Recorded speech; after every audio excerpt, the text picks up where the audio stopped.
Here we are in Vincenzo's compound here down by the greenhouse.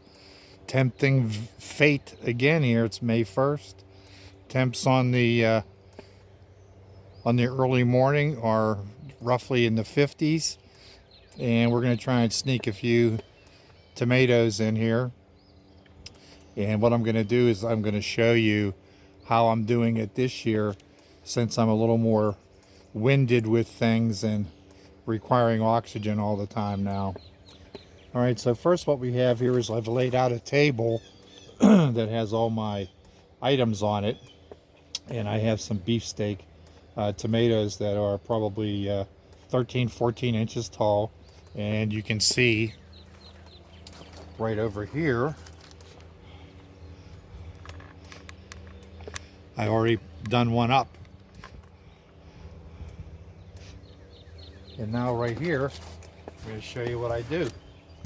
First thing, you need some organic fertilizer. You need some water soluble organic fertilizer. Of course, some tomato plants. And for containers, I have my nice number 5s, and I've set it on one of my smaller of my display tables, so I have an easy reach for everything. And the first thing I'm going to do is break the crust from last year. I'm going to do minimal work here. And I'm going to take a few grains of that organic fertilizer and just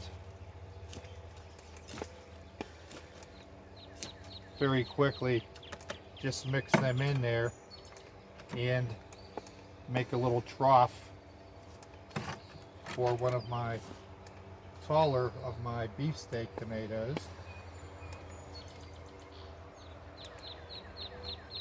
And there's one right there.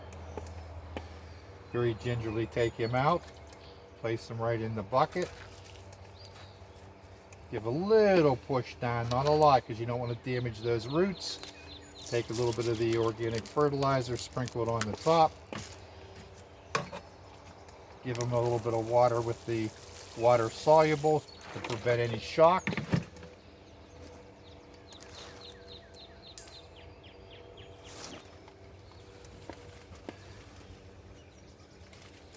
Going to add a little bit of mulch to add organics and moisture retention.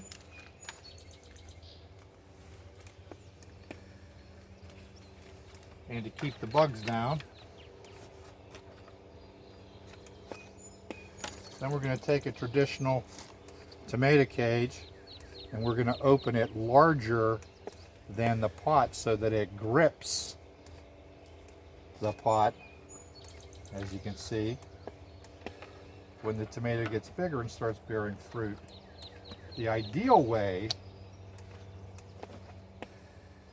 is to go right through the bottom of the pot, and then you're pushing it right down into the ground. But for our purposes, we're going to leave it just as that. So there you have 2 that are done up here. Snuck in, tempting the fates, hoping we don't get a pre-Memorial Day frost. But if we do, I usually plant my protected spaces first. And so that's what we're doing. All right. Here's another video from Gardening with Vincenzo.